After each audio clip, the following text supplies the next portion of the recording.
आवाज आ रही है मेरी? सब क्लियर है? सब क्लियर जी चले। आवाज आ रही है। हाँ ठीक है, चले। तो मैंने प्रश्न पूरा पढ़ा हमने।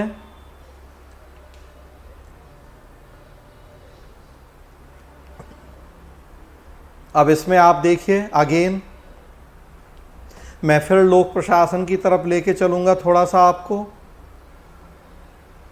कि फिर पूरा ये टॉपिक क्या है। लोक प्रशासन में एक टॉपिक हम पढ़ते हैं, एंटी डेवलपमेंट थीसिस या विकास विरोधी अभिधारणा।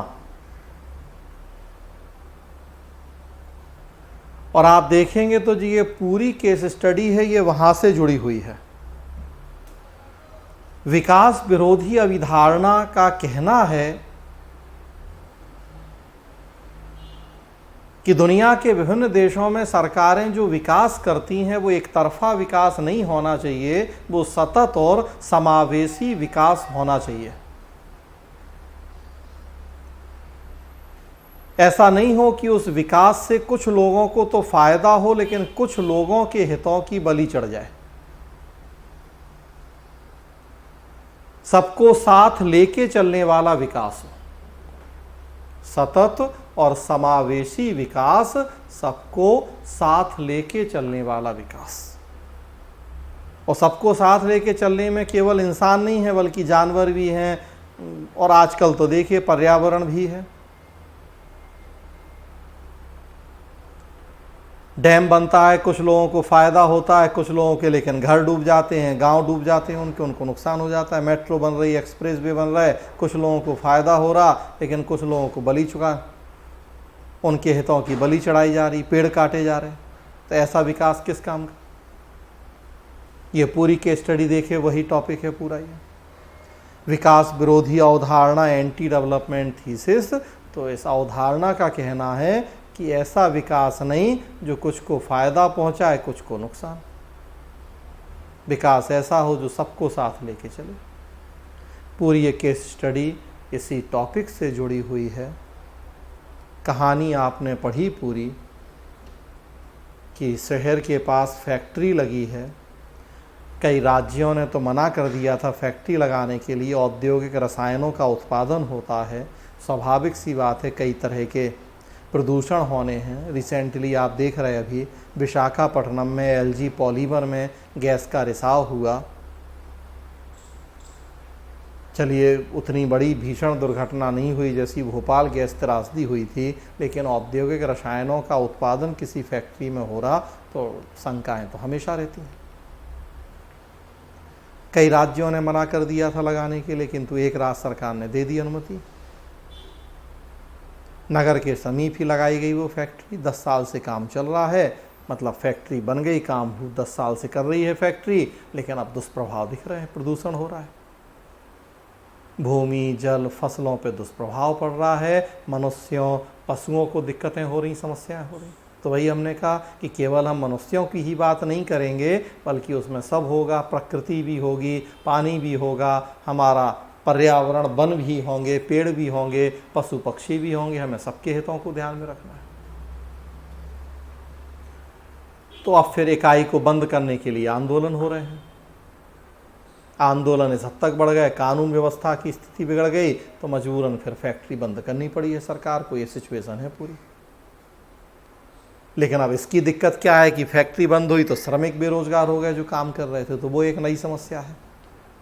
आजकल देख रहे हैं आप, कोरोना में सरकार ने लॉकडाउन कर दिया तो दूसरी नई समस्या कि लोग भूखों मरने लगे, प्रवासी मजदूरों की समस्या, नौकरियां चली गई, बेरोजगार। तो हम एक समस्या का समाधान करते हैं, दूसरी नई समस्या हमारे लिए खड़ी हो जाती है। फैक्ट्री चालू रखते हैं तो प्रदूषण हो रहा है, तो उससे दिक्कतें हैं।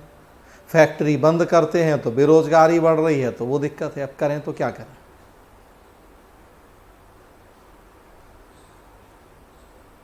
बस वही आपसे पूछा गया कि भाई आप एक सीनियर ऑफिसर हैं, वरिष्ठ अधिकारी हैं, अब क्या करेंगे, कैसे इस पूरी सिचुएशन को हैंडल करेंगे, संभालेंगे आप?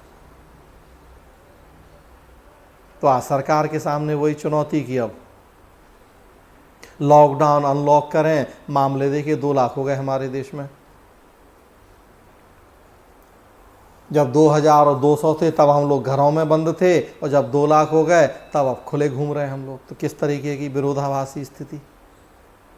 होना चाहिए था उल्टा कि 2000 में खुले घूमते, 2 लाख में घरों में बंद हो जाते, और यहाँ उल्टा हो गया कि जब 200 और 2 मामले थे तो घरों में बंद कर दिया, और अब 2 लाख हैं तो अब खुला छोड़ दिया सबको कि घूमो। तो अक्सर इस तरह की स्थितियां बनती हैं आपके सामने प्रशासन में रहते हुए। दुविधा, असमंजस की स्थिति, यहाँ कुआं वहाँ खाई वाली स्थिति, जिस रास्ते पे आप चलेंगे तकलीफें हैं। कोई भी ऐसा रास्ता नहीं है कि फूलों का महाकालीन बिछाओ, हर जगह वो कांटों वाला रास्ता है, उस पर चलना है आपको, और चलना तो है ही है। यही वह सबसे बड़ी चुनौती और समझदारी है कि कैसे आप तालमेल बिठाते हैं। तो अब देखिए यहाँ कि जो पूरी ये सिचुएशन दी गई है, तो आपको अब इस सिचुएशन से बेहतर तरीके से निपटना है। तो सबसे पहले तो जो आपके सामने चुनौतियां, समस्याएं हैं कि पर्यावरण बनाम आर्थिक विकास, सबसे बड़ी चुनौती तो यही जो हमने बताया आपको। दूसरा है बेरोजगारी, पर्यावरण बनाम बेरोजगारी। एक पर्यावरण बनाम आर्थिक विकास, दूसरा है पर्यावरण बनाम बेरोजगारी।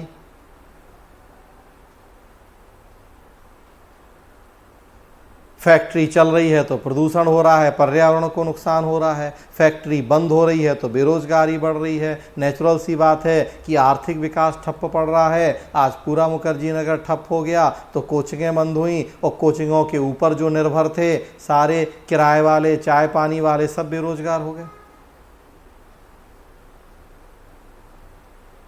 तो भाई वो जो एक इंडस्ट्री है, जो फैक्ट्री है, डायरेक्ट जितने लोगों को रोजगार देती है, उसके अलावा इनडायरेक्ट भी तो कितने लोग जिंदा हैं उसके कामों गतिविधियों पे। सर्विस सेक्टर वाले, मुखर्जी नगर के चाय वाले जो 1000-2000 रुपया रोज कमाते हैं, सब आज वही कोचिंगें नहीं चलेंगी तो उनका क्या। दुकानदार से लेके पीजी वालों से लेके लाइब्रेरी वालों से लेके सब बर्बाद, सब बंद। तो आर्थिक विकास प्रभावित है, बेरोजगारी बढ़ रही है, फैक्ट्री बंद हो रही है तो नहीं कर रहे हैं बंद, तो हमने कहा पर्यावरण को नुकसान है, प्रदूषण है, पशु मर रहे हैं, इंसानों को स्वास्थ्य की समस्याएं हो रही हैं, जो औद्योगिक रसायन निकल रहे हैं। तो अब आपको क्या किया जाए, इसमें क्या विकल्प हैं आपके पास, कैसे स्थिति से निपटना है। तो सबसे पहली बात तो देखिए कि क्या क्या विकल्प हैं।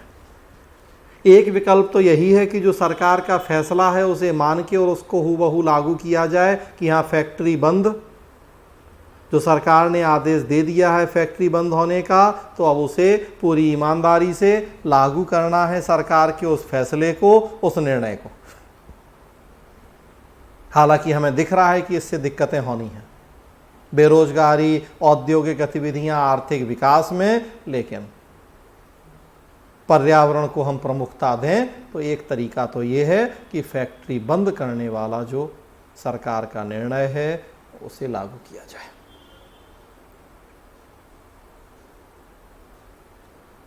लेकिन और विकल्प क्या सोचें अगर हम, तो एक विकल्प ये भी है कि उस फैक्ट्री को किसी दूसरी जगह ट्रांसफर किया जाए। अभी प्रश्न में लिखा है कि फैक्ट्री शहर के लगी हुई है, शहर के एकदम पास में फैक्ट्री है। तो हमारे पास एक विकल्प ये है कि शहर से थोड़ा दूर इस फैक्ट्री को स्थापित किया जाए, इंडस्ट्रियल एरिया हो या और ऐसा इलाका सुनसान, आम बस्ती से दूर, वहाँ स्थापित कर दिया जाए। आजकल देखिए आप एनजीटी, नेशनल ग्रीन ट्रिब्यूनल क्या करता है, जितने बड़े बड़े मेट्रोपॉलिटन हैं दिल्ली में, जितनी इंडस्ट्री, उद्योग, कारखाने, सबको दिल्ली से 40 किलोमीटर 50 किलोमीटर दूर एक इंडस्ट्रियल एरिया डेवलप हो गया, राई के नाम से, हरियाणा में, और वहाँ सबको शिफ्ट कर दिया। ताकि जो यमुना का प्रदूषण हो रहा था वो ना हो, पेड़ कट रहे हैं वो सब ना हो, लोगों को जो दिक्कतें हो रही हैं वो ना हो। तो एक ये विकल्प है कि हम फैक्ट्री को शहर से दूर ट्रांसफ़र कर दें, उससे आर्थिक विकास भी नहीं रुकेगा, उससे बेरोजगारी भी नहीं होगी, और उससे जो ये लोगों के स्वास्थ्य को नुकसान हो रहा है, पर्यावरण को क्षति पहुंच रही है, उसको भी हम कम कर पाएंगे। तो इस पे भी विचार हम कर सकते हैं। और एक तरीका क्या है हमारे पास? एक तरीका है कि फैक्ट्री को पुनः चालू कर दिया जाए, जो विरोध प्रदर्शन कर रहे हैं उन्हें करने दिया जाए। आज के ज़माने में अब विकास अनिवार्य है, हम विकास से मुंह नहीं मोड़ सकते। अब क्या कह रही है सरकार कि भाई कोरोना के साथ जीना सीख लीजिए, कब तक भाई घरों में बंद रहेंगे? उससे ज़्यादा लोग मलेरिया, स्वाइन फ्लू और दूसरी बीमारियों से मर रहे, रोड एक्सीडेंट और कैंसर और तंबाकू और सबसे। तो जैसा उन सब बीमारियों के साथ जी रहे हैं वैसे ही कोरोना के साथ भी जीना सीख लीजिए। रूटीन जो मर रहे हैं तो मरेंगे लोग, और बाकी क्यों? क्योंकि कब तक आप ये सारे काम धंधे बंद करेंगे, औद्योगिक गतिविधियां बंद कर देंगे?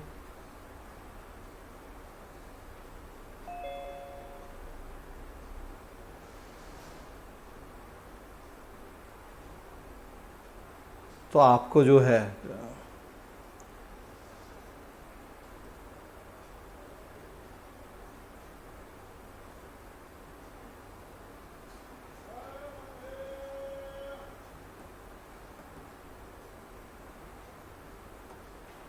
सतवीर देखो जरा क्या हुआ है इसमें। ये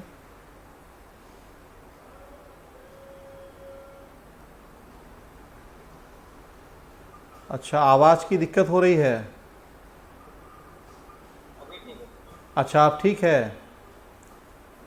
पता नहीं क्या हो गया अचानक इसमें। सर आवाज थोड़ा स्पीकर आप ऊपर कर लीजिए। तो नेट का कुछ शायद वो फ्लक्चुएशन था क्या। तो हम बात कर रहे थे कि एक विकल्प है फैक्ट्री को बंद करने वाला विकल्प, वो तो सरकार फैसला ले ही चुकी है। उसकी जो दिक्कतें हैं वो हम देख रहे हैं कि आर्थिक विकास, बेरोजगारी सो वो है। दूसरा विकल्प है कि फैक्ट्री को हम दूसरी जगह ट्रांसफर करें, थोड़ा सा शहर से दूर। अच्छा विकल्प हो सकता है, क्योंकि इससे आर्थिक विकास भी जारी रहेगा, बेरोजगारी की भी समस्या नहीं होगी, और चूंकि शहर से दूर इलाका होगा तो फिर उसमें प्रदूषण, लोगों के स्वास्थ्य को समस्याएं, इस तरह की दिक्कत भी नहीं होगी। तीसरा विकल्प है कि हम फैक्ट्री को चालू रखें और जो लोग विरोध प्रदर्शन वाले हैं, आंदोलन करने वाले हैं, उन्हें हम इग्नोर कर दें, नज़रअंदाज कर दें, क्योंकि आज के समय में विकास बहुत ज़रूरी है, उसे हम नज़रअंदाज नहीं कर सकते, उसके साथ कंप्रोमाइज़ नहीं कर सकते। देखिए, ज़्यादातर लोगों का वही कहना था कि साहब कोरोना से तो बाद में मरेंगे, भूख से पहले मर जाएंगे। तो मतलब उनके लिए ज़्यादा बड़ी चिंता है रोजगार, काम, वो उनके लिए प्रदूषण या वायरस ज़्यादा बड़ी चिंता नहीं है। तो उन लोगों से पूछिए कि फैक्ट्री बंद होने से जो बेरोजगार हैं, तो वो तो वही कहेंगे कि भैया फैक्ट्री चले, बाकी। तो ये तीसरा एक ये विकल्प है कि फैक्ट्री को चालू रखा जाए, जो विरोध प्रदर्शन कर रहे हैं, आंदोलन कर रहे हैं, उनको नज़रअंदाज कर दिया जाए, विकास होगा।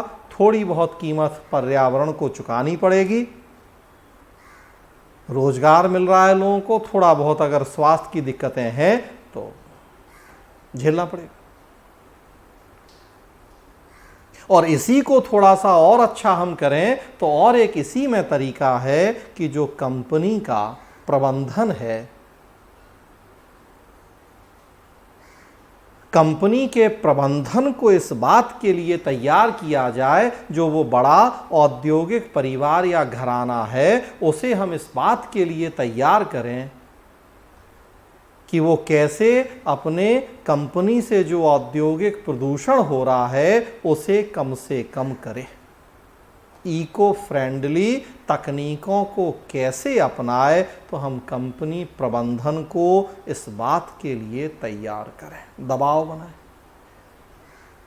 आजकल CSR, कॉरपोरेट सोशल रिस्पॉन्सिबिलिटी का ज़माना है।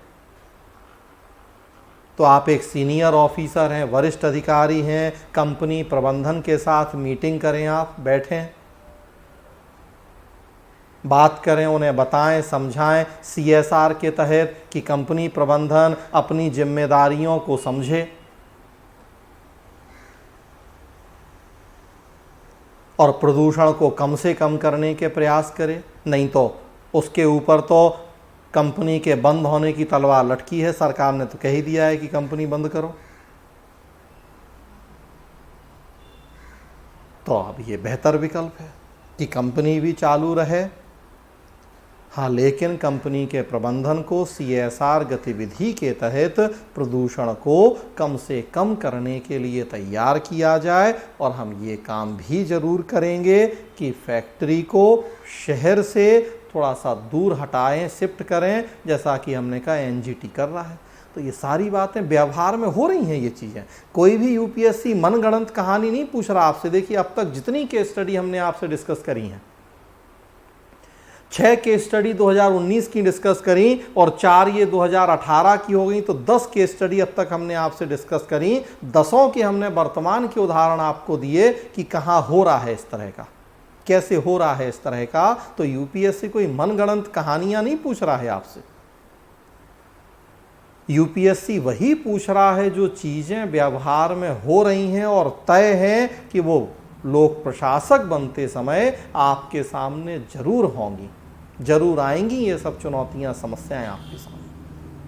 तो बस वही आज हम जांच कर रहे हैं, वही सिखा रहे हैं आपको कि कैसे जब इस तरह की स्थितियां आपके सामने आएंगी तो आप बेहतर ढंग से इनसे निपटेंगे, इनका सामना बेहतर ढंग से कैसे करेंगे। तो ये अगली केस स्टडी थी। क्लियर है सबको? आगे बढ़ें, और एक केस स्टडी कर रहे हैं, केस स्टडी वाला ही निपटा रहे हैं हमने कहा पहले, तब थ्योरी वाले पे आ जाएंगे हम।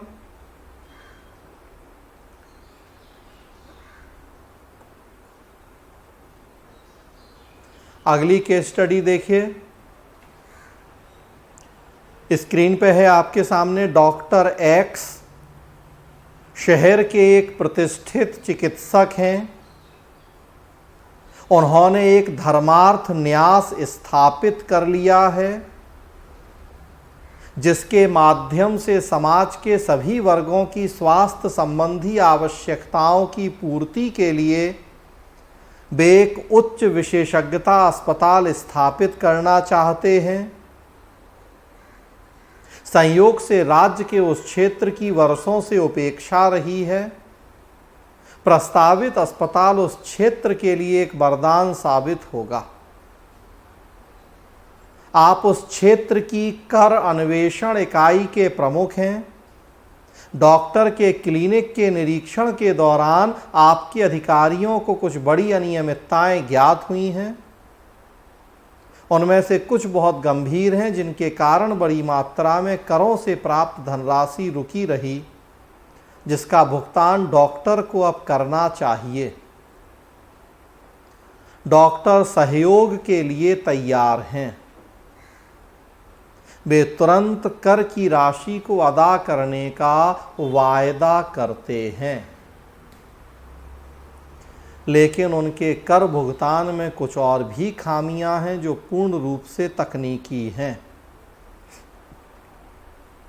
यदि अभिकरण द्वारा इन तकनीकी खामियों का पीछा किया जाता है तो डॉक्टर को बहुत सारा समय और उसकी ऊर्जा कुछ ऐसे मुद्दों की तरफ मुड़ जाएगी जो न तो बहुत गंभीर हैं, ना ही अत्यावश्यक और ना ही कर भुगतान कराने में सहायक। इसके अतिरिक्त पूरी संभावना है कि इसके कारण अस्पताल के खोले जाने की प्रक्रिया भी बाधित होगी।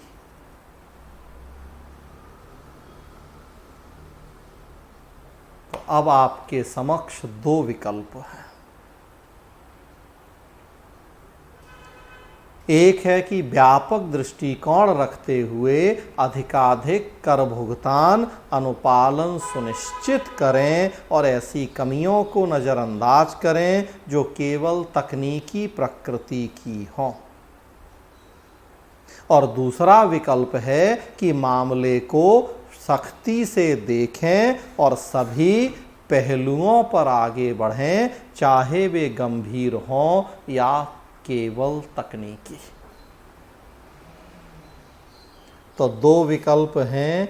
कर अभिकरण का प्रमुख होने के नाते, टैक्स अथॉरिटी के हेड हैं आप, टैक्स एजेंसी के, कर अभिकरण के प्रमुख होने के नाते आप कौन से कार्य दिशा का विकल्प अपनाएंगे और क्यों? दो विकल्प दिए गए हैं। आसान है अब ये कि दोनों में से कौन सा विकल्प चुनेंगे और क्यों। तो ये आसान केस स्टडी है। अब हमें लग रहा है कि 10 केस स्टडी अब तक हमने सॉल्व कर ली, तो इस केस स्टडी का जवाब आप लोग बड़े आराम से दे सकते हैं। एक विकल्प की व्यापक दृष्टिकोण रखें, अधिकाधिक कर भुगतान अनुपालन सुनिश्चित करें और ऐसी कमियों को नज़रअंदाज कर दें जो केवल टेक्निकल हैं, तकनीकी प्रकृति की हैं। और दूसरा कि मामले को सख्ती से देखें और सभी पहलुओं पर आगे बढ़ें, चाहे वे गंभीर हों या केवल तकनीकी। स्वाभाविक सी बात है, आपको पहले विकल्प के साथ जाना है। दोनों में जो बेटर ऑप्शन है वो पहला है, ना कि दूसरा। आजकल एलपीजी का ज़माना है। लाल फीताशाही, रेड टेपिज्म, नियम कानूनों को कम से कम करने का प्रयास किया जा रहा है। हमें विदेशी निवेश को आकर्षित करना है। ये तो खैर अपने देश के ही डॉक्टर साहब हैं, लेकिन जो पूरा मुद्दा है, ज़रूरत से ज़्यादा नियम कानून होंगे, कठोर नियम कानून होंगे, ज़्यादा तकनीकी मुद्दों में आप उलझाएंगे लोगों को, तो इससे भी उद्योग धंधे हतोत्साहित होंगे। पूरी स्थिति लिखी हुई है कि डॉक्टर साहब से कुछ गलती हुई है, लेकिन डॉक्टर साहब जो टैक्स जमा नहीं कर पाए उसको जमा करने के लिए तैयार हैं। इंटेंशनली नहीं हुई है गलती, वो अब रह गई मिस्टेक प्रोसेस के दौरान। अब वो सहयोग कर रहे हैं डॉक्टर साहब पूरा।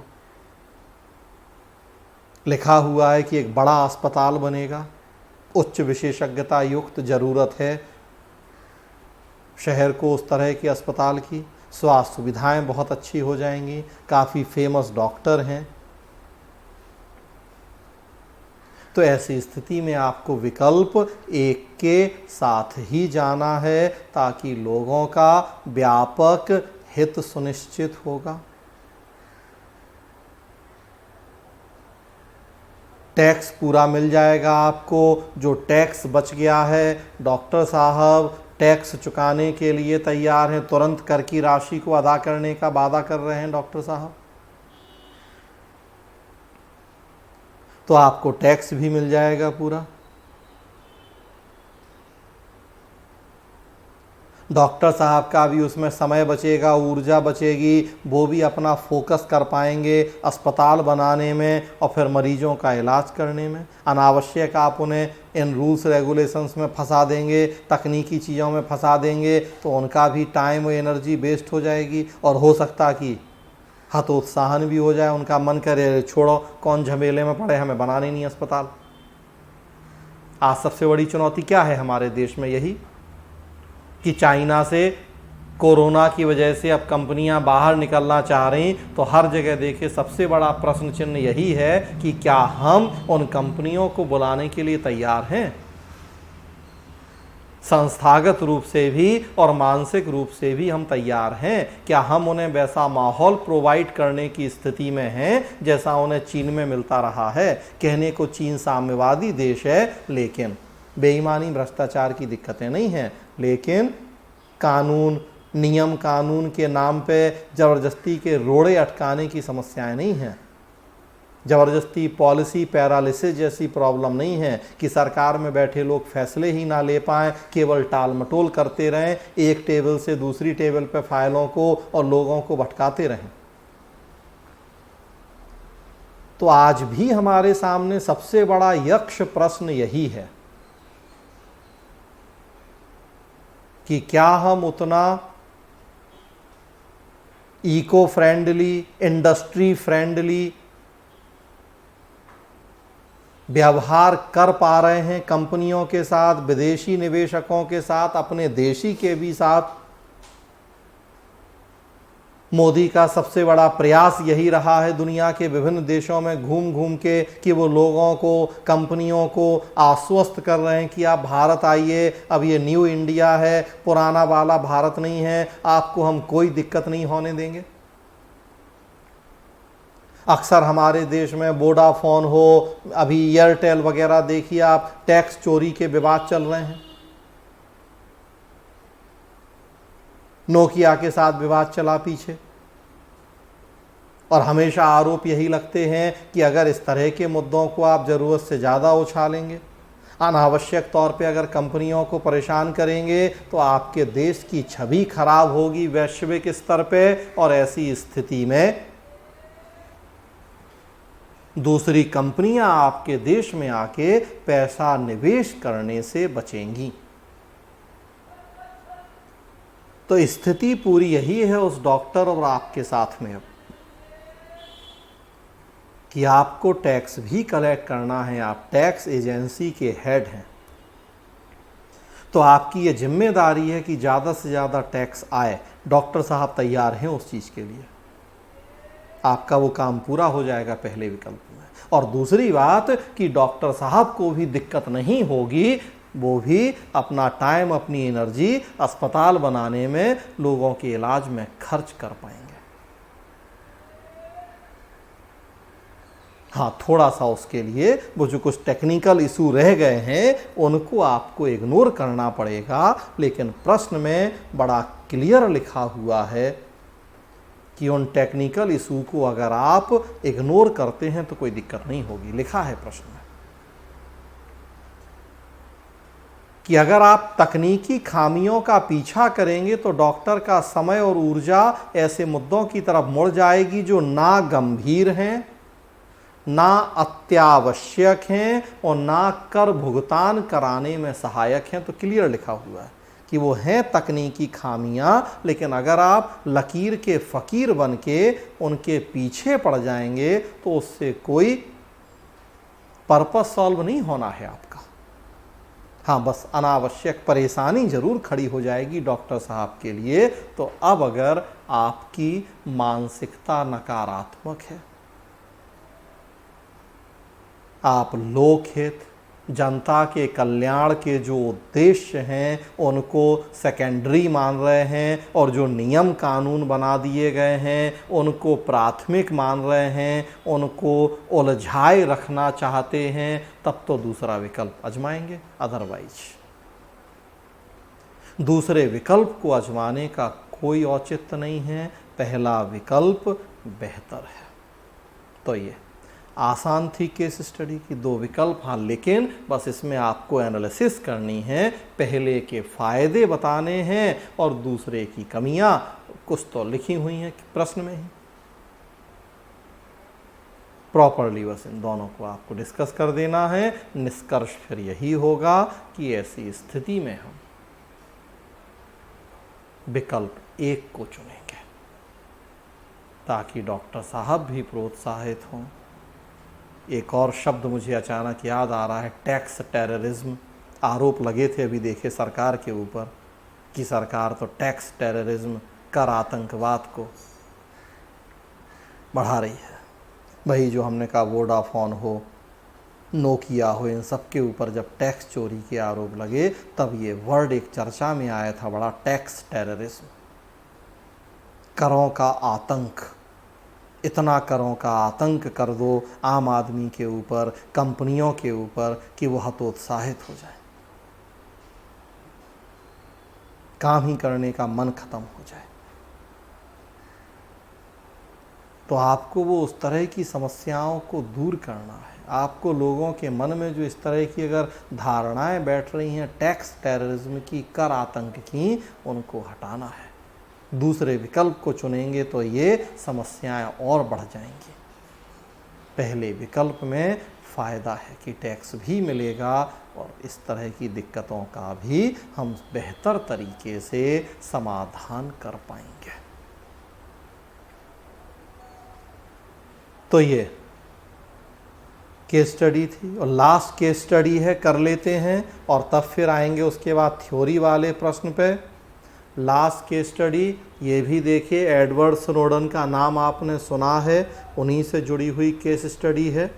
समय आज बहुत नहीं बचा है, अब मैं बता दूं आप लोगों को पहले थोड़ा सा, तब इस पे आऊँगा कि सारे लोग अभी हैं नहीं हैं। जितने लोग भी अभी हैं अब प्रॉपरली क्लास करें रेगुलर, सारे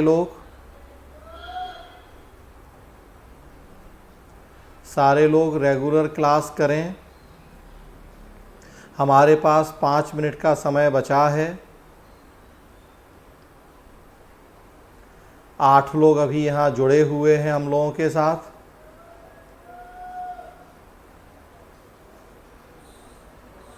तो जैसा मैंने पूछा कि कल से हम लोग क्लास का समय 1:15 कर लें, क्योंकि वो एक पंकज कर लीजिए, लेकिन सर चेंज मत करिएगा फिर। नहीं चेंज नहीं करेंगे, समय वही रहेगा। अभी 11:30 ही समय था, लेकिन अब वो एक चूँकि पंकज वर्किंग है, बड़ी इच्छा है उनकी कि सर मैं भी क्लास करना चाहता हूँ, लेकिन उनका 8 से 2 ऑफिस होता है। वो वेटरनरी डॉक्टर हैं तो उनका 8 से 2 ऑफिस होता है। तो उन्होंने कहा कि सर मैं 1-1:15 बजे तक मैं छोड़ दूंगा ऑफिस, तो फिर मैं कर लूँगा। तो मैं सोच रहा हूँ कि 11:30 से 1 हम लोग पवेट करेंगे, जो इवनिंग बैच वाला चलना है, और फिर 10 मिनट का ब्रेक करके 1:15 से फिर एथिक्स कर लेंगे हम लोग। तो फिर इसको कल से ही कर लेते हैं हम लोग, ताकि फिर उनको भी सुविधा रहेगी, उनकी क्लास भी मिस नहीं होंगी। तो कल से फिर हम लोग क्लास का समय 1:15 रखेंगे, समय फिर वही रहेगा। रोज़ रोज़ कोई चेंज करने की ज़रूरत ही नहीं है, अभी भी चेंज नहीं करना था हमारी तरफ से। हाँ, तो लेकिन बस उसमें उनको भी सुविधा, तो कम से कम वो भी कर लेंगे क्लास, इच्छा है उनकी। और अभी जितना हो जाए तो अच्छी बात है आप लोगों को, जितना, चूँकि हमने कहा था कि हमारा भी उद्देश्य यहाँ बस ये है कि थोड़ा सा हम भी कुछ कुछ करते रहें और आप लोग भी घर पे बैठे बैठे बोर ना हो, आप लोगों का भी कुछ टाइम पास होता रहे, कुछ काम होता रहे। तो एटलीस्ट अब ये एक हम लोगों का रेगुलर काम अब चलता रहेगा, तो आप लोगों को भी थोड़ा सा गतिशीलता बनी रहेगी लाइफ में। अब ऑफलाइन तो कब खुलेगा, तब तक कम से कम चलती रहें चीज़ें प्रॉपर। तो कल से फिर टाइम हम लोग 1:15 रखेंगे, ठीक है। और बाकी किसी को कोई और पूछना, हाँ, बाकी किसी को कुछ और पूछना बताना तो नहीं है। अगली केस स्टडी करें या कुछ और आप लोगों के मन में किसी तरह की कोई शंका हो, प्रश्न हो, कोई दिक्कत हो रही हो तो बताइए मुझे। हाँ संतोष बताएं। सर जैसे हम लोग अभी केस स्टडी कर रहे हैं, तो ये पेपर प्रीवियस पेपर करेंगे अभी, और इसके बाद शुरुआत जो बेसिक कॉन्सेप्ट है। हाँ, अभी ये केस स्टडी बस तो 2018 का पेपर और हम लोग डिस्कस कर लेते हैं, और फिर उसके बाद पूरे जो टॉपिक हैं अकॉर्डिंग टू सिलेबस एक एक टॉपिक हम लोग डिस्कस करेंगे। और चूंकि हमने कहा था कि हमें पूरे पेपर तो आपको डिस्कस करने ही हैं, तो बीच बीच में हम पेपर भी डिस्कस करते रहेंगे, तो उसमें मिला जुला चलेगा, तो आपका भी इंटरेस्ट बना रहेगा। अगर हम केवल थ्योरी ही पढ़ते रहेंगे तो बोर हो जाएंगे। तो हम इस तरह से मिक्स क्लास करेंगे कि थ्योरी वाले टॉपिक भी करते रहेंगे, बीच में केस स्टडी भी हम आपको सिखाते रहेंगे कैसे सॉल्व करना है, और साथ ही साथ जो ये पुराने पेपर हैं ये भी डिस्कस करते रहेंगे। तो इन तीनों का हम मेल करते हुए बढ़ते रहेंगे आगे।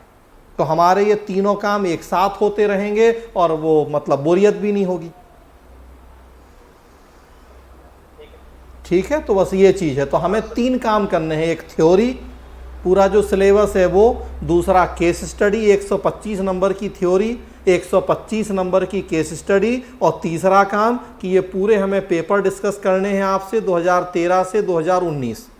तो 2 हम लोग इधर डिस्कस कर लेंगे, 19 का हो गया है, 18 का भी हो जाएगा, तो बस 5 फिर पेपर बचेंगे हमारे पास। तो बीच बीच में वो डिस्कस कर लेंगे हम लोग, और थ्योरी केस स्टडी तो एक साथ हम तीनों चीजें करते रहेंगे अपना। और कुछ पूछना है किसी को? किसी तरह का और मन में कोई प्रश्न, कोई शंका? हाँ पूजा, आपको कुछ पूछना है? पूजा है, गुरप्रीत हैं, प्रतीक हैं, संतोष हैं, जितेंद्र हैं। आईपैड के नाम से कौन जुड़ा है? एक तो आप लोग अपने नाम से जुड़िए, अपना जो भी प्रोफाइल होता है उसमें ये मोबाइल नंबर की जगह मोबाइल का जो मॉडल नंबर होता है आप अपने नाम से जुड़िए, ताकि मैं भी आपसे आपके नाम और फोटो के साथ कनेक्ट रहूं। तो अभी हमें गुरप्रीत दिख रहे हैं, प्रतीक दिख रहे हैं, संतोष, जितेंद्र। आईपैड के नाम से कौन है? अच्छा, अंजलि है। अंजलि अपने नाम से जुड़िए, ठीक है, ताकि हाँ कुछ दिक्कत तो नहीं है अंजलि, आपको कुछ पूछना तो नहीं है? पूजा आपको कोई दिक्कत? गुरप्रीत आपको कोई दिक्कत? सब क्लियर है? समझ में आ रहा है जो हम लोग पढ़ रहे हैं? Yes sir.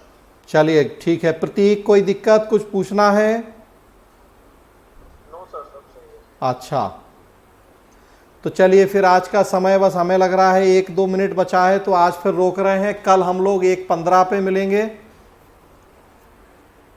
आदित्य हो गया।